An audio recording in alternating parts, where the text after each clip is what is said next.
Traffic po ngayon sa Concepcion na Kuya Bambam, ano po bang pwede mo sabihin bakit po traffic ngayon? Traffic eh. Bakit po? Daming tao, tumatakbo dun eh. Nakapula sila eh. Bakit naman po sila tumatakbo? Ha? Hindi ko alam eh. Hindi mo ba? Traffic eh. Nababa ako dun, dahil tumatakbo, nakapula.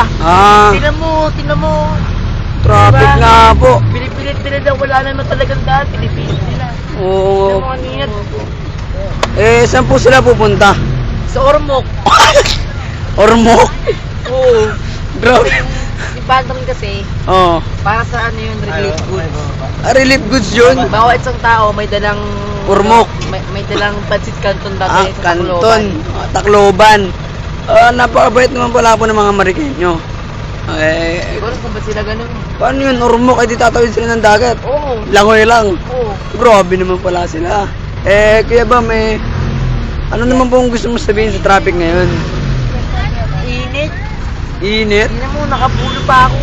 Polo nga. Galing akong Saan? Novaliches. Novaliches. Hindi na pa kami kumagad na ano mo eh. Tapos traffic pa po. Traffic. Wow, grabe Tingnan mo, naman. agad na ako, diba? Agad po yun ba? Kuya Bambam. Okay na, minsan lang naman naging agad, di pagbigyan na lang namin. Okay na, Ganun po bye-bye. ba? Sige, bye-bye.